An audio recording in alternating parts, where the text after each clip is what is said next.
It's funny when I talk about nutrition, it's so much more than just food. It's like, what are those things we're doing throughout the day? So when we are making these decisions, like you can't escape what you eat every day. It's like you can maybe avoid people, avoid music, avoid shows, but like food is everywhere. How can you just make sure that all of the decisions that you're making are something that your body needs? You have to disrupt that autopilot. So it's finding those moments to disrupt the autopilot. Welcome to the Game of Her Own podcast, a podcast about women who work in sports. I'm your host, Jahaan Blake. After 15 years of working for 3 major league teams, including the Boston Red Sox, Los Angeles Dodgers, and the Chicago Cubs, I discovered the one thing I loved the most was helping women in sports shatter glass ceilings and take their seat at the table. I loved it so much that I made a business out of it. I have the honor of coaching high-performing women in the sports and entertainment industry and supporting them as they go after exactly what they want in their career. So if you are feeling tired of waiting on the sidelines, done being overlooked for promotions, and you're ready to pull ahead of the pack and take your career to the next level, girl, I'm here for it. I also created the Game of Her Own podcast to support you as well. We are here to share the stories of incredible women who work in sports and entertainment. These leaders and trailblazers will inspire you with their success and the lessons they've learned along the way to the top. Ladies, there is nothing like women empowering women. I am so honored you're here. I know you are a high-achieving woman, and as a result, sometimes you forget to put yourself first. We all do. Unfortunately, some of the consequences of not putting yourself first are things like burnout, not holding or setting boundaries, eating just for fuel and not even paying attention to what we are putting into our bodies. And this is all while we are knee deep in work. I'm sure you're nodding your head, and that's exactly why I am super excited for my next guest, Chioma Atanmo, Nutritionist and Wellness Coach and founder of Mindful Appetite. What makes Chioma so unique is not only does she run her own business, she's also the manager of community programs for Sporting Kansas City. Listen in while we talk about burnout, setting boundaries, nutrition, and of course, Chioma's fantastic journey of working and running a business in the sports and entertainment industry. All right, y'all ready? Let's do this. All right, Chioma, welcome to the Game of Her Own podcast. I am so excited for this episode. I'm glad you're here. Thank you. Thank you. I'm so excited to be here, and I'm just glad to see sports and games and things just picking back up. So yes, I'm super excited to be here. Thanks for having me. Yes, amen to that. All right, take us back in time and tell us when you first fell in love with sports. I will start off by saying I grew up in a very religious household. I'm first generation Nigerian. Dad was a pastor. I'm one of 6 kids. So it was prayer in the morning, prayer before bed. Everybody had to pray, youngest to oldest, Bible study, all those things. And I would say the church too was a little more on like the conservative side in terms of like, okay, you do this, men do this. And I loved being outside and playing sports, and soccer was one of the first sports that I got involved with. And I realized that if I played on a team, I didn't have to go to church on Sundays because sometimes we had tournaments and we had practice on the evening. So sometimes I didn't have to go to church on Wednesday night. So selfishly, it was like an escape. And that was like, I was also a very shy and timid child growing up. So I felt like sports gave me this excuse to like become this new person without telling my parents, no, I don't want to go to church type of thing, or I want to do something else with my time. So yeah, I'll be on the soccer field. Like I was fast. I was athletic. I was complimented for things that I felt like that were like a bad trait. Like muscles weren't attractive, like all these things that I was told, like, oh, you need to be more, you can't scream. Being on the soccer field, I was a defender. I had to scream, like push up, get out, like all these things. I'm like, I can be the total opposite playing sports. So that's like where I fell in love. I just felt like I was able to like become this new person. Okay, I get it. I made a face. No one can see that face. But you said you were told you couldn't scream, but you mean like when you're not playing soccer, just being a kid and hanging out. Got it. Okay. Yeah, just being like, I would say not even like masculine, but it's just like, being a little rough and like playing on the monkey bars. I'd come home with like all these calluses and like, all those things that it's just like, you're supposed to be this modest, petite woman who, who's very just prim and proper. And yeah, I didn't have to be that way in sports, and you were celebrated for like being the opposite. So yeah. I love that. So it was almost like an escape to see who you really were or still are, right? Is that right? Mm-hmm. Yeah, most definitely. Yeah. Yes, I played soccer also. Gosh, it seems like so long ago. So when I talk about it, it feels like a totally different person played soccer, but it was me, and I was a defender also. Like depending on like, I'm trying to think back to like high school and college. Yeah, I was a defender. What position were you? So I would play sweeper, so like the person in the back. I always played defense in some capacity because like I just was super like I always injured my body because I was just the person that would just like throw yourself at like everything.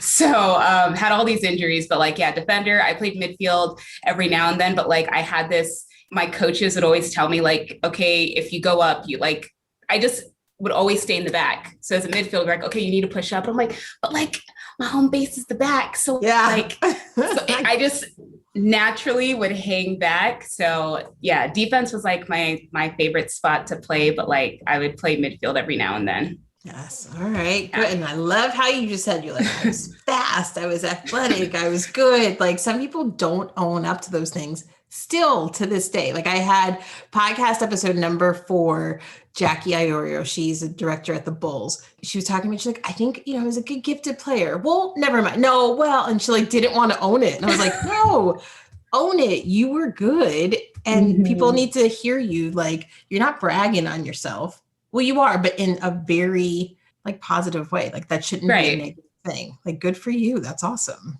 Yeah. Thank you. I wasn't the most technically skilled player. I will say that, but I was strong and fast. So if it was like one-on-one, as long as I could like, maybe I would kick the ball a little bit further ahead, but I could sprint and I can get there faster than the next person. But I wasn't the type to like do all these tricks and like wow the crowd. So, but yeah, strong and fast. Nobody could beat me on that. I like it. You knew your strengths. That's so important in sports and then in your profession and just in life in general. Right. So tell us, when did you have this like notion that you wanted to work in sports? So I would say in college, high school, I injured my knee my senior year of high school and couldn't play soccer, which was devastating. Yeah. No. And what'd you do? It was towards the end of my senior year playing soccer. And I also ran track. I played volleyball for a couple of years, but as you get older, they tell you to niche down. So track, I did triple jump, long jump, 4x1, 4x4. And I moved from the Bay Area, California to Arizona. And the school I moved to in Arizona when I was 16 was a brand new school. It was literally like the first year that they had varsity, first year. And I'm here just like, I came from a school in the Bay Area where we like bred Olympians. We bred, people who went to the NFL and like major, all these things. So like anything that created an obstacle in my like sports career, like it was almost like detrimental because I was in this new state, trying to make this new identity for myself. So when I couldn't run track, it jeopardized a couple scholarships because I was on a partial scholarship to play soccer and run track. There weren't a lot of full scholarships for soccer. Going back to, I was strong and I was athletic, but I wasn't the most technically skilled player. So same on the track field. I wasn't the fastest though, but I could hold my own in a way where doing a combined scholarship made sense for the school. So got to college, tried to walk on. The injury was worse than I thought. And now your body starts to take all these different shapes and does different things where you are having your whole life like scheduled around a game, scheduled around training, scheduled around performing as an athlete. And then now all of a sudden you're not training. You're still eating like you're training. You're not burning as many calories, and you see your friends moving on and doing all these other things in the sport that you want to play. So I got really depressed. I didn't really know what I wanted to do anymore. Like I was doing really bad in my studies as a Nigerian. Like I aced everything. And so getting to college and not doing well, that was also like an identity crisis for me. And wait. I have a question. Is that a thing like Nigerians are known for like doing well in school? Okay. You said that with with passion. It is like they have this joke where they say you're either like a doctor, engineer, a lawyer, or a disappointment or a failure, because those are the only jobs that people find esteemed. And yeah, we were just bred to, I feel like, just, okay, straight A's, straight A's, straight A's. Anything less than that, A minus. Why was it an A minus? Why couldn't you get an A plus? Where are these docked points coming from? So I was a stellar athlete too, where student athlete, where I had a 4.3 cumulative GPA graduating high school, come to college. Now I'm not performing well in school and I don't have sports. So it was just this whole spiral of like, okay, who am I now?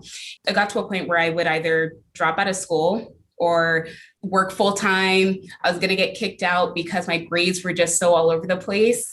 I decided to leave school. I stayed in Tucson and I worked full time. So I worked a bunch of random odd jobs. I went to the community college that was in the same city, because also I was like embarrassed that, okay, I can't go home without a degree. I can't go home and say like, I don't know what I want to study. Like, who says that? Even though that's totally normal at 18, 19 to not know what you want to be, like totally normal, but you're not told that.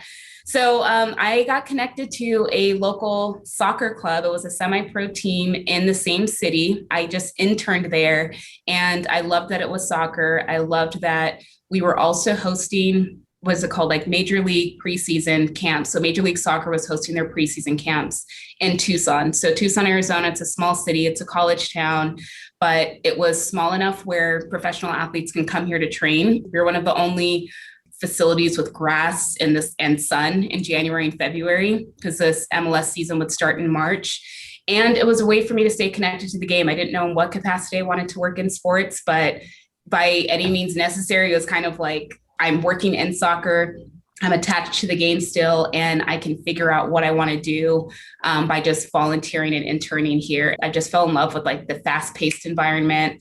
I loved meeting like all the coaches, how there's so many different roles within sports. I think people assume you have to be great at sports. You have to have this whole life of sports to work in sports. So I loved that I met people from all different walks of life. Soccer is the most diverse sport in the world. It's like you meet people from all different types of the world with different backgrounds. So I just loved that it felt like I was traveling, even though I wasn't, and I was in this small city. So that's kind of like how I fell in love with like working in sports. And I was like, I want to stay connected here. And there weren't a lot of Black women too in the space. So I felt like, okay, maybe I can pave a way for myself in the sports industry by, being the first of, just being in this space. So. Okay. So you're telling me a knee injury really led to your journey in working in sports. Yes. Right? And a lot of stuff in between, but right. But at the end of the day, like that's what made you leave school. And then did you finish your getting your degree at the community college? So I went back to the university. I met one of my mentors with that soccer club. He actually taught at the university at one point, was a great teacher. Told him like, hey, I want to go back to school to study nutritional sciences, but I'm struggling with how to study, honestly, because I'm like, in high school, I didn't have to study. I just like, not to brag, but it was just like, I didn't have to, I just did well in school. So in college, it was a whole different ball game where I had to study. It wasn't just memorizing things. It was critical thinking, and nutritional sciences was a pre-med route where I couldn't just rely on instincts. You had to actually like know stuff. So He helped me out. He tutored me. I worked alongside with him. I told him I wanted to quit one of my jobs and said, hey, if you just pay me this much to be your assistant, I'll help you run your business. He was also the head fitness coach of that soccer team. And I was like, can I be your like apprentice? Worked with him, and he really just saw in me what I couldn't see in myself, because he put me in positions where I was like, I don't even have my degree yet. I shouldn't be here. Or you want me to run warm-ups for this team? Like, this is a men's team. Like, who am I? Who is this person who doesn't have a degree? So yeah, it was like that. I feel like that was the first time I was exposed to entrepreneurship. It was the first time I was exposed to creating a job that you're necessarily on paper, maybe not qualified for, but how can your experience build that trust with the owners so that they trust you in this position? So tell us, what did you graduate with? What was your degree in? Yeah. So my degree is in nutritional sciences with a minor in chemistry and psychology. And yeah, it took me 8 years technically from when I started to that pause and then going back to the university and finishing after they told me like, oh, some of the classes you took at the community college doesn't transfer you. So you're gonna have to take these classes again. So yeah, it was a lot of that, but you know what? I graduated and I was just I cried. I was just like, oh, I'm so glad to be done with this. Did your family also cry? No. Oh no, because they were just like, almost 10 years for you to get your bachelor's. And I'm like, 10 years? Okay, you know what? I got it though. So that's all that matters. It's so funny. And one of my favorite accents is the Nigerian accent. So thanks for doing that. You're welcome. Wait, and you said you're one of 6 kids, right? Yeah. So is that hard? I'm Where the do you second. fall in the order? I'm the second oldest. I'm 32. Yeah. Okay. So how did that all work out? Like, were the siblings proud of you or understanding of like that? Or were they like, what are you doing? Get it together. My siblings were so supportive. I think there's just an age, not a generation gap in just terms of understanding there's more than one pathway to success. And my parents' generation, they had a very, like linear view of what success looked like. So I stopped getting upset when my family, my uncles, my aunts, they'd be like, why is it taking you so long? And they were scolding me out because I'm just like, they just grew up with a different understanding as to what success looked like. So I just made sure to surround myself with people who understood that sometimes it takes a little bit longer. Sometimes your path has different, pivots and other areas to go. But my sisters are entrepreneurs. My siblings, like everybody was just super supportive. So at least my siblings, they were very much like, don't worry about what they're saying. You got this. I believe in you. So they were really happy because they knew how stressed I was. Because I was just like, I just want to be done with this. Yes. Okay. That's good that you were surrounded by support. So tell everybody, you have 2 jobs, right? Yes. I feel like the word jobs doesn't like even do it justice, but you have 2 jobs. And so tell everybody what you do and who you do it for when it comes to working for somebody. So I work for Sporting Kansas City. I'm the community programs manager. Sporting Kansas City is a major league soccer team. We are based in Kansas City. I work in, I would say community programs. It encompasses our nonprofit, the Victory Project, and any community outreach initiatives of just using the vehicle of soccer to get either kids access to the sport, raise awareness of our brand in the community. Our nonprofit, the Victory Project, we focus on helping kids with cancer, kids with disabilities, and then also helping kids get access to the sport. So all things community outreach, community engagement, that's my hub. And I've been doing that. I moved to Kansas City in 2018 in April. Okay. So you've been there for 3 years. Yes. And then you started your own business as well. So you still have your full-time job. Yes. So I started my business, Mindful Appetite, which originally kind of started in Arizona when I was working for that semi-pro team that eventually became a professional team.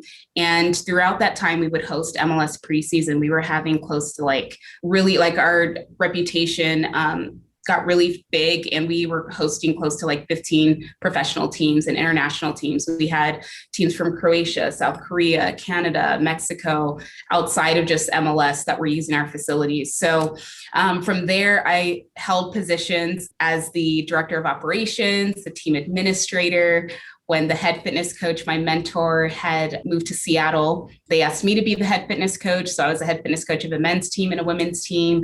And while I was studying to study nutrition, I would use the players as my guinea pigs. Like, hey guys, I'm going to school for nutrition. So do you mind if I just do some presentations for you guys? And they were like, oh yeah, we're up for this. And I would say when I was doing this in 2012, 13, nutrition wasn't really talked about in a way of like prolonging your sports career. It was talked about in terms of like, okay, creatine, protein, that's it. Eat as much as you can because you burn so many calories and that's it. But the athletes that I was working with, they were either college athletes trying to get a professional contract or athletes who were a little bit older and trying to maintain their fitness. So a lot of them eventually were transitioning into like that life after sport range where they were retiring. They were like, okay, now that time where I'm like, okay, in college when I was injured and I couldn't eat the way I used to, when I stretching and exercising, that had to change.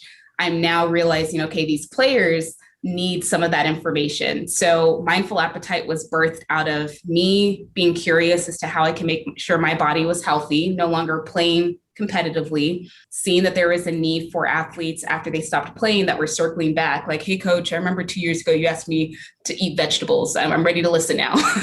So it's like, okay, there's people need this information. And when I moved to Kansas City, I still wanted to work with my clients. So I created my business and put it fully online roughly 2 years ago. And then that's kind of like how it all started. So as a online wellness coach and nutritionist, and I just help advise people on, it's not just about food. I think it's more of how can we prioritize our wellness again? And how can we make sure that we're not hitting burnout constantly? How can we make sure that we can mind our own health, but okay, the people that you're working with, the people that are in your lives, like this has to be a community effort. Your self-care is not beneficial if it's just you, me, myself, and I in a corner. But if I can't help the people around me manage their own wellness, then I feel like, yeah, we're just doing ourselves a disservice. So you just said like a major, like a big word, burnout.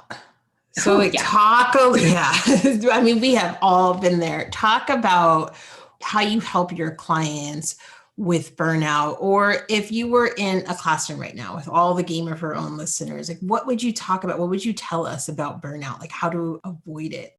What are the things we should like know about when it comes to burnout?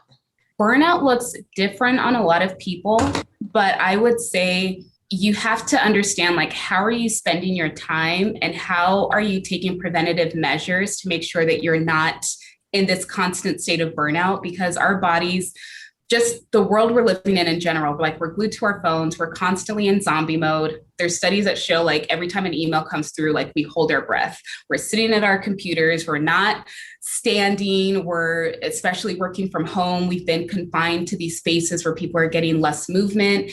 And working in sports, you know, it's this fast-paced environment. You know that like, okay, the office is always going, there's games that are going, there's so many different departments that have to work with each other. And it's easy to just focus on like, my emergency is my emergency only, and to focus on just yourself. So with burnout, when I'm talking to teams, it's like, okay, how can we make sure that, okay, we're setting boundaries for ourselves? How early are you working? How late are you working? Can you track that? Make sure that you're not constantly taking your work home. How much water are you drinking? What kind of foods are you eating? Are there times throughout the day where you're checking in with your body to see like, okay, I have timers on my calendar that every hour I get up and I fill my water bottle, even if it's not a really like a long distance, it's still taking a break from my screen, getting up, doing something, maybe saying hi to someone, checking in with someone else. And we just don't have moments like that anymore because we're constantly in this state of stress where we're just putting out fires. So first I would say just to like pause, how are you managing your time? How can we have conversations in the workplace where we're not stigmatizing people for taking time off? We're not making it hard for women, especially who have become mothers, to come back to the workplace. And then they come back and it's like this hostile work environment. People have kids, people have lives outside of sports. And when I first started in sports, like I remember I was that person that was like first person in, last one to leave. Like I always had to be seen. I was like, okay, first person to respond to emails. And if you weren't involved in my soccer world, like I just didn't talk to you. Like my friends would be like, girl, are you alive? And I'm like, who is this? Oh, I don't have time for you right now because like, I just don't have time for you. Like, there's so many things going on. And my friends just knew, like, when preseason happened, I was just MIA. And that's not a good way to live your life. You don't have to prove, yourself as like the hardest worker. You don't have to earn your time off. You don't have to earn your rest. You don't have to feel guilty about taking time off, but it's a big culture thing. So I think there has to be a culture shift in general, just in the sports world. But if you have control of a department, how can you set the tone at the top to whether you're overseeing 3 people? It's like, hey, I noticed that you have 80 hours of PTO and it's July or August. Let's make sure you use it.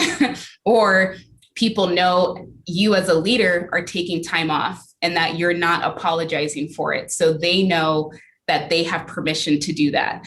A lot of it too, like even the boss that I work with right now, like we have such an open dialogue of communication where it's like, if she's telling me like, hey, I'm taking time off, even though you're thinking, I know I have PTO, it's a reminder like, oh, she's taking time off. I need to take time off too. And like, she's not over here like, oh my God, I'm so sorry that I'm taking time off. And like, please, oh my God, it's no, I'm taking my time off.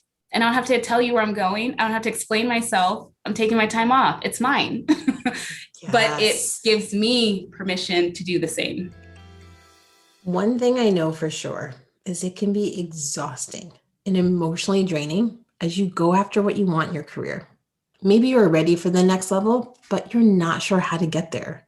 Maybe you're not sure how to use your voice to grow your career, or you just don't feel seen and heard in your organization. And I don't want you to have to go at it alone. It is why I'm putting together a small group of women for the Be Seen and Heard at Work group coaching experience. If you are tired of things just going okay, this group may be for you. If you're ready to use your voice to influence change, speak truth to power, build your brand, and advocate for yourself without feeling like you're bragging, this group is for you. Enrollment opens soon. So in the meantime, I invite you to join the waiting list. Be the first to hear more about the program and also when more spots open up. You probably already know this, but it's worth saying. There is something so powerful about women empowering women, and that's exactly what you'll get in this program. Coaching and accountability from me, and the support and empowerment from other women in this group. If this sounds like the right fit for you, head to the show notes and join the waiting list for the Be Seen and Heard at Work group coaching program. All right, let's get back to the episode. What do you do if you don't have control and just the pace is, you just have to keep up in order to show your worth, especially when you're early on in your career, but that can happen at the manager or director level. It doesn't matter. VP level, It doesn't matter. What would you recommend? This is where you've heard of like the concept of like managing up, and how can you create that open dialogue where like your manager you don't want to put your boss in a position where they feel blindsided or they don't feel like they have control of a situation, or you're telling them that they have to do something a certain way. So I would always suggest for people to like set up one-on-ones with whoever you report to, whether that is 15 minutes, 30 minutes, maybe you can be outside the office, inside the office, whatever the case is, and just kind of go over what your schedule is for the week. If there is any time off that you're anticipating, make sure that you are bringing it to their attention. So that means there has to be a little bit of preparation on your part. So I always recommend for people, even just every 30 days, to take a PTO day, whether that's like a Monday or Friday, just have that as something you continually do. It doesn't have to be like explained either, but if it's Monday, Friday, it's a long weekend. I understand with the games and stuff, like for us, we have a lot of games on Saturdays, Sundays, Wednesdays, but we have our schedule ahead of time where I can plan 3 months out. And then I have that conversation with, your manager, like, hey, I'm planning to take this time off. I just want to make sure before I put this request in that there's nothing super important that you want me to be on or be present for. So it's this, you're working together to be like, oh no, thank you for the heads up, and go ahead and put in the PTO. But you have to be proactive with it. And then it has to be something that you're constantly doing. So if you don't even have one-on-one set up to just even check in, because it's also a chance for you to kind of brag on yourself. Like, hey, here's what I'm working on. Here's what I've completed. Is there anything that I'm not focused on that you think that I should be focusing on? So it gives them a chance to, not assert their authority again, but like, oh, no, you're doing so good. Okay, no, thanks. And then you feel good. You feel good. You feel like, okay, there's open dialogue here. And if I just have this on my calendar every Monday at 11 o'clock, we have an hour blocked off just because I'm in a 2-person department and we do a lot of work, but set up a one-on-one, even if it's every 2 weeks, and just have it be a time where you guys can just like communicate and talk about, what am I doing? Here are my goals.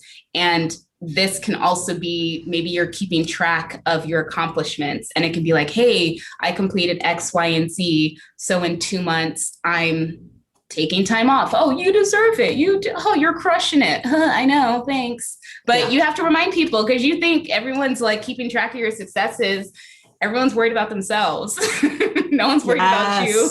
Yes. I always tell people you have to track your wins. Always track your wins every single week, because a month from now, it's hard to sit down and look back at what you did. But if you just jot it down every Friday, like what a good way to go into the weekend, just writing down 1, 2, or 3, whatever wins that you had, big or small. And I love what you just said about really setting expectations, right? I always tell people, if you want to have boundaries, it's okay, but you got to set the expectations. You can't just disappear if your boss is used to you answering emails all night, right? Like that has been the thing you have done for the past year. And then all of a sudden you're like, I'm burnt out, I'm going to stop. Just have the conversation. Like you said, give them a say in it. And I guarantee you, they're going to be happy. Like you just said, they feel part of making the decision. So they're like, yes. Or if they're not, then you have to make the decision whether or not you want to keep that pace up, if that's the right place for you. And I always tell people, careful of the story you tell yourself. Have those meetings, like you said, but don't make up a story about what they're going to say and how they're going to respond, and then talk yourself out of it. Exactly. Like I feel like you would be surprised if you give people the opportunity to be human. They will show you that, like, oh my gosh, you haven't taken a day off in 3 months. Oh my gosh, why not? And you're like, oh my God, I didn't think that they would be so gracious. Or if they're just like, no, you don't deserve the time off, then it's just like, okay, well, when is it work for you for me to put in that time off? Put it back on them, because what are they going to say? Never. Yes. Because it's illegal. So yes, that's a really good tip, is to, it's funny. It is illegal. And you do hear horror stories too. And so people are like, oh, I was declined my PTO because we're super busy. And it's like, well, that's a great way to come back and say, okay, I understand. So when can I take it?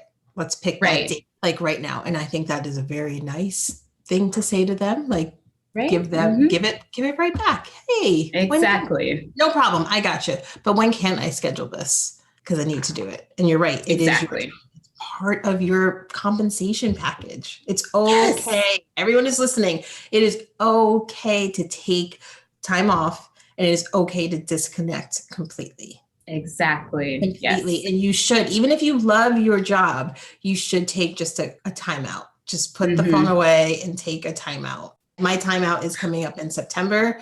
Like, we're 7 days, nobody can reach me. Yeah. That's it. But I have set those expectations with all of my new clients that I'm signing now, that they're going to fall into that time. Like, they already all know that I'm going to be gone at that time. And that's it. Like, I've given them the heads up, and I added an extra week onto their packages as a result. There you go. And when you give people notice, they will have time to prepare too. Like, you have a life, and put it in writing. So whether it's a recap too, it's like, hey, just wanted to recap what we discussed. So that way, if they're trifling and come back 2 months later and deny that request, per our conversation, CCHR, and be like, Remember this? Good use of trifling in a professional setting. Like you said it so well. I was like, oh, yes, that sounds right. Yeah. Mm-hmm. Let's talk a little bit about one thing I know that I struggled with, and I know a lot of women who work in the sports entertainment industry struggle with, is nutrition. I know that when I started at the Red Sox back in the day, but when I started, I put on so much weight. And it wasn't until my best friend from college came to visit and we took a picture together. And wait, was this? No, I think I had a digital camera then. It wasn't a disposable. It wasn't that long ago. But like, I remember looking at the picture going, oh my God. I was feeling sluggish and tired and all those things too. So it wasn't just about the weight that I put on, but I just was like, wow, all of our pictures from college, I'm bigger than you, but it was a shock to me. And because you just are so into it, especially when you're a young professional and just starting, you eat for survival and you're not worried about what you're putting into your body. So tell us a little bit about that sort of work you do and how we can, you know what, Chioma, help us. Yeah. So nutrition it's funny. When I was in school, I learned about a very Eurocentric linear way to eat. And that was deemed healthy. As a Nigerian, I ate a lot of rice growing up, stews, and things that I neglected because in school, I'm like, okay, if I'm going to be this nutritionist, I need to do what I read. And it got to a point where I would say, even though I lost all the weight that I had gained during the time that I was injured, and I felt like I looked all bad. I was like, okay, I got abs, I got muscles. I'm looking like my track body's coming back. And I was so restrictive with how I ate because I thought that you had to only eat one kind of way. So I took a class called Nutrition Anthropology to understand, okay, when I ate my Nigerian food, when I ate rice, when I ate stew, I felt healthy and I felt connected to my culture. I felt happy. I was going home and avoiding my mom's cooking. And that was a whole other argument because she's like, why aren't you eating my food? And I'm like, it's not healthy. I don't think so. But I'm here in the corner at Nigerian parties eating this salad thinking I'm healthy when I'm not. So I had all these struggles where I went to the opposite end of the spectrum where I became super restrictive, got really thin. It was not sustainable for my body, started to loosen up those restrictions, started to introduce the foods that I ate growing up, started to be a little bit, more forgiving of, okay, if I want to eat a cookie, I'm going to eat the cookie, but understanding that, okay, what are my needs for today? If I know I'm going to have a stressful day, then I know that I need to go to bed early. I know I need to drink water when I first wake up. What are the things that I can set up the night before to make sure that my morning is somewhat controlled? Because in sports, especially when you first start, it's everything feels like you're not in control of anything. So you're just reacting and you're just okay. And you're just you want to make good impressions. So it's you're saying yes to everything. You're eating in the car, you're eating fast food, you're eating the scraps from the training table, you're eating the nutrition bars that you're just chugging Gatorade because you think it's healthy when it's not. And you're not even being connected with your body and listening to what it needs because you're, again, in this constant state of stress. So what I advise for people, what is that time in the morning or in the evening where you feel like it is just you, that you have control, and what can you set up for yourself so your morning is at least, it's just you. What is something every morning or every day that you can do just for yourself? For me, I try to go to bed the same time every day at 10 o'clock. I wake up at 6 a.m. because I know I have to wake up early to get alone time before I go into the office. Our offices, they're open 24 hours, but office hours are 8:30 to 5:30. I know that I need an hour of solitude before I go into the office. So that means I have to wake up a little bit early. I feel like that has helped me just pay attention to what my body needs and make those conscious decisions. And it helps to meal prep, have something that I can eat at home that I can bring to work. Or if I know I'm going to eat out with somebody, or I have like restaurants around our office that I know that I can go to and get something that I know will be fulfilling.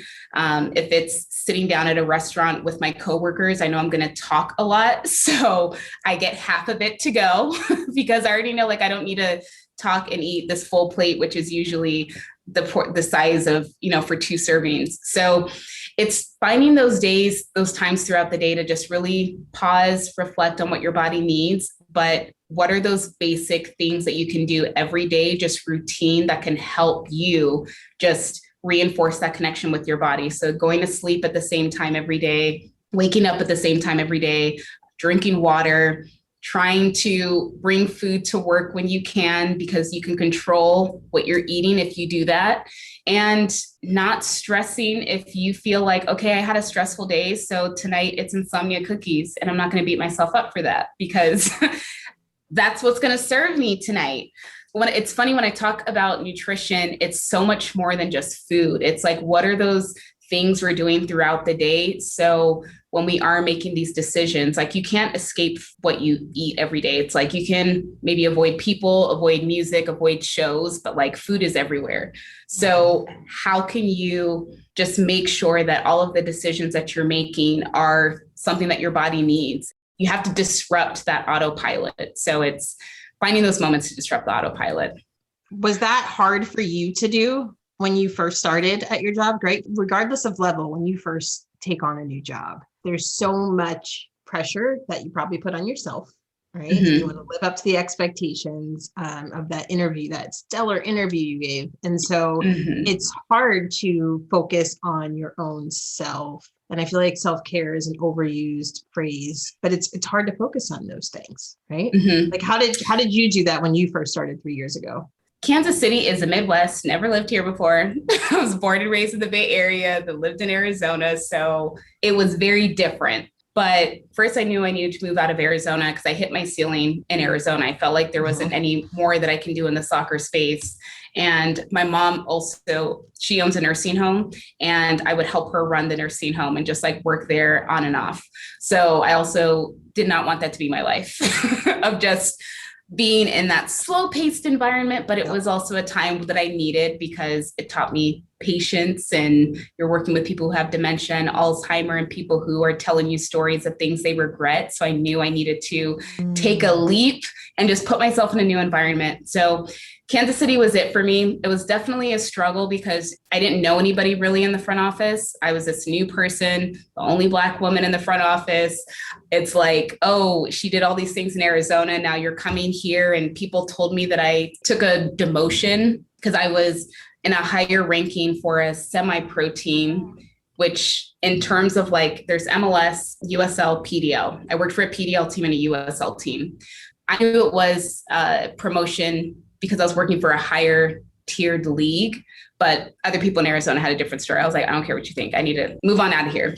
It was a chance for me to prove to myself, like, okay, can I also be an entrepreneur, control my own schedule, manage this new role? I'm managing people. I'm learning the business side of a sports team that I didn't learn before, because this is now like a full-blown operation where we had an events team, we have an operations team, a stadiums team, a youth soccer team, communications, ticketing, all these things that generated all this money. I was really interested in learning the business side of how a sports team is ran. When you're new, you're also trying to make friends, and you're trying to, have this social life, and you're trying to figure out like, where do you fit in? So it was a lot of experimenting. I would say the one thing that I gravitated towards was cooking and exercise. I've always been someone who, no matter where I went, I was a personal trainer, fitness coach, all that stuff. I knew what I could do for myself, but the hard part was reminding myself to eat because I would just go hours without eating, and that hunger growl, like, oh, you just ignore it, just drink coffee and it goes away. And you're what? I cannot do that. Like, there's no such thing as me like skipping a meal. I am always hungry. Like, I can't imagine being like, oh yeah, my stomach's growling, I'll just drink some water.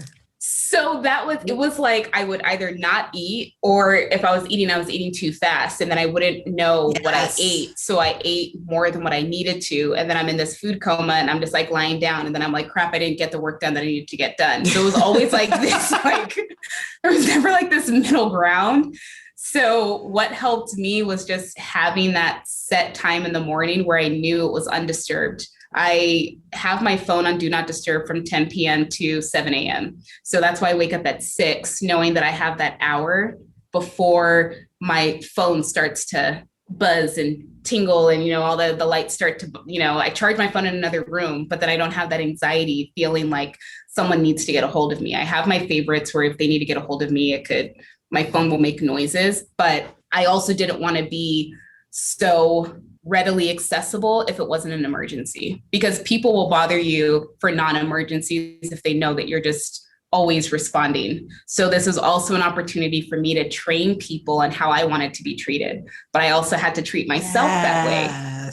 Yes. So it was a lot of like, well, how do I want to be treated? I'm in this new place. I could tell them however I want to be. Oh, well, no, I'm new. So like, I kind of have to have this middle ground, and like, how can I make sure that my boss doesn't feel like I'm being rude and insensitive and, oh, I'm not going to happy hour because I want to go to sleep. Like even just when are those times that you're making friends or just hanging out with your coworkers and stuff. So it was a lot of trial and error. I will say this is probably the first year where I feel like I have a good grasp on it, where people know who I am.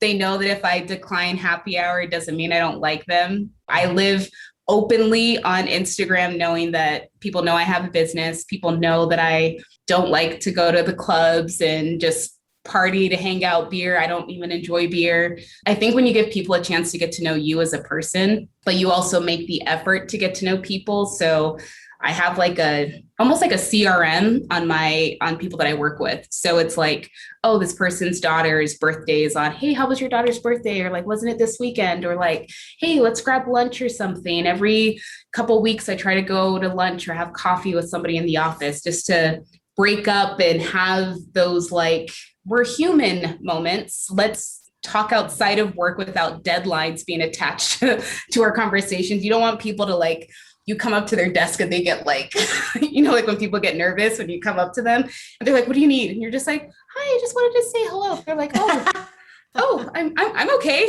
You're like, it's okay. Calm down. just say hi. You have to, like I try to make equal effort of getting to know people, but yeah, it's a lot. I love that. I love that you are getting to know people, but on your own terms. So you don't feel obligated.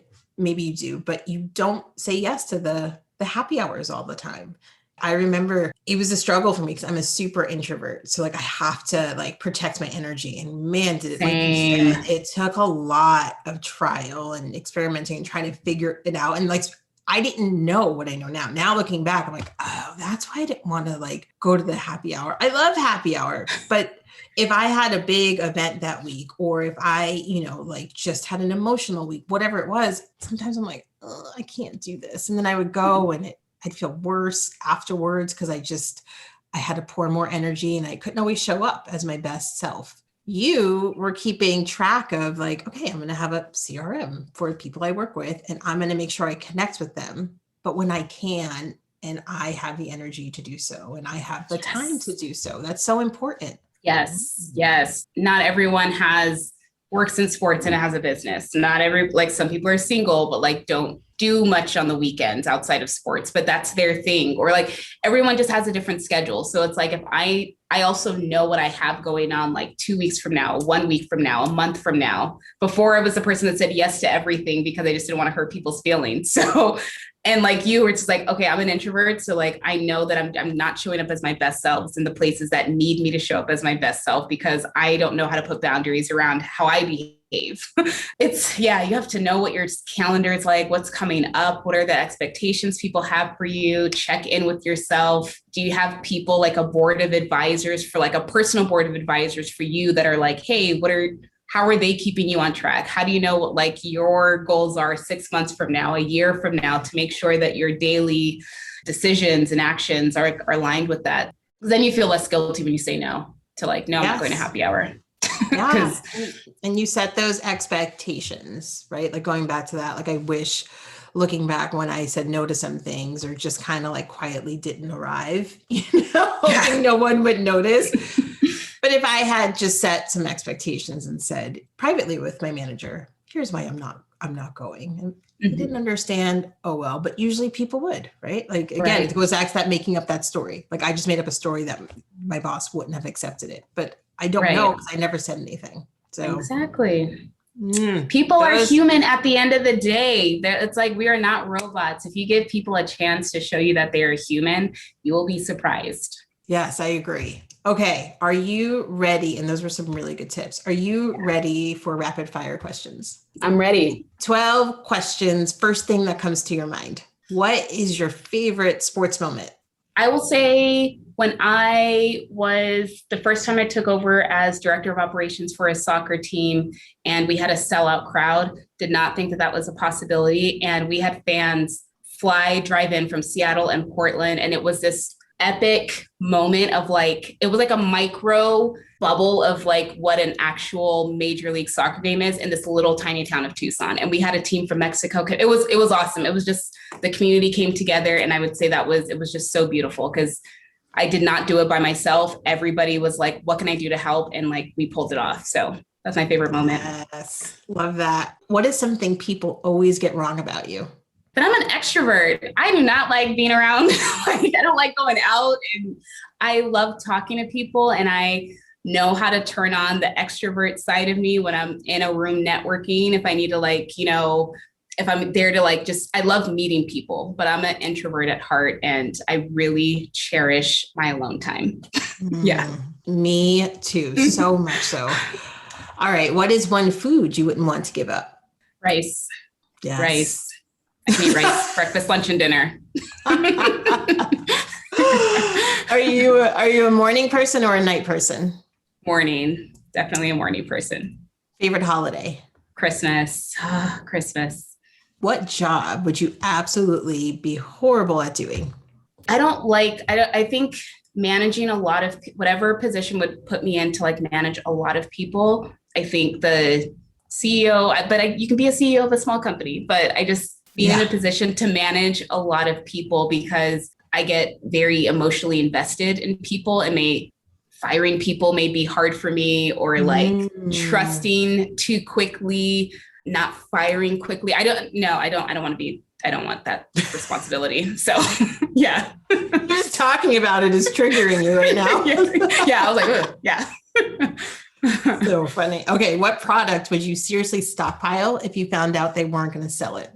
I really love these toffee cashews. I'm obsessed with them. So I would buy them by the barrel if they ran out of them. It's like the perfect snack. I have a sweet tooth, so it hits on all. It hits on all the palates, and it's a healthy fat. So if you're have 2-3 hours before you're actually going to eat a meal or something, and you need something to hold you over, cashews are great. But yeah, toffee cashews. All right, I'm gonna check that out. What is your favorite app? It would have to be my meditation apps because they are godsend. Headspace is the first meditation app I used in 2017, and I go between Headspace and Liberate. What I like about Liberate is that it's all people of color. It's men, women. Just the voice and the things that they speak about is just very oh my God, they're talking to me. I feel like this is someone I know, my aunt or a mentor, speaking to me. So my meditation apps are definitely my favorite. Okay. I have not heard of Liberate, but now I want to check it out. So I'm going to link to both of those in the show notes for everybody. Okay. All right. Twitter, Facebook, LinkedIn, or Instagram? Instagram. Yeah. Instagram. Yeah. Me too. I need a timeout from my phone soon. It's Instagram's got me. It's bad. Who is your biggest inspiration in life? I feel like it's the cliche thing to say your parents, but my mom, I would say, is one of the biggest inspirations, just being an immigrant coming to this country and she's just dealt with a lot of hardships. And like, I remember like she ran into issues with like people wouldn't hire her because of her accent, or like we were in Macy's and this woman tried to talk to my mom crazy and thought she was stupid. And I had to like check her real quick and just, yeah. So I would say my mother, and she's one of 7 kids, only girl in the family, and her cooking is amazing. So she's currently getting her PhD right now. She's in her 60s. Nice. Entrepreneur. Yeah. And she was a single parent. Yeah. My dad wasn't in the picture when I was in 6th grade, and she just, raised 6 kids on her own. So my mom. Yeah. Yes, I can see why. All right. Last one. Finish this sentence. The future of women working in sports is limitless. I think we can really just work in almost any role. And why I say almost is because I want us to choose what roles we want to work in and not feel like we just are in roles because, let's, have women everywhere. But I feel like we just have so many options and opportunities now to just like really be respected and prove and show that like, we belong in this space. So limitless. Amen. I feel like I just went to church. I love it. What's really funny is I always say that, but I don't go to church. But if I did, I imagine it would be like this. Yeah. Since working in sports, that hasn't been I haven't been able to go. So like, I just have church on my own whenever I can. And that's great. All right. So this has been fantastic. If someone wanted to work with you when it comes to your own company or follow along on your journey, how can people get in touch with you? Yeah, I would say Instagram is where I'm the most active. So it's just Chioma.Atanmo. And my website is mindfulappetite.com. LinkedIn, I'm also somewhat active on there. I try to post some more stuff there. But Instagram, Chioma.Atanmo, LinkedIn, same. And mindfulappetite.com is my website. Good. And then what type of work do you do? What type of clients do you work with? Yeah, so I do one-on-one coaching. It's a 12-week program. I work with busy professionals, and I also work with athletes that are transitioning into life after sport. So just helping people prioritize their wellness. And like I said, it's not just about food. So we talk about, how do you spend your time? What is your mindset like? How is your relationship with food? How can we unlearn some of the toxic things we learned? Is what I run into with a lot of former athletes is like, they were taught toxic things to make their bodies look a certain way and perform a certain way that they're having to unlearn. So that's who I work with. Good. And do you do workshops also for like organizations? Is that something you do? I am working on that. So let's just say yes. So when someone listens to this, they'll go to my website and it'll be up there. So yeah. Perfect. This has been amazing. It was so fun talking to you. Thank you for sharing all of your knowledge with us. Thank you so much for having me. This was a blast. You have to do it again. So what did you think of this episode? Do you know another woman who works or is aspiring to work in sports? Would you do me a favor and share this with them? It would mean so much if together we could support and inspire other women on their journey. And let's stay connected. I love meeting and talking to new people. Follow me on Instagram @JahaanBlake. And join the free Game of Her Own community by visiting jahaanblake.com. I can't wait to meet you.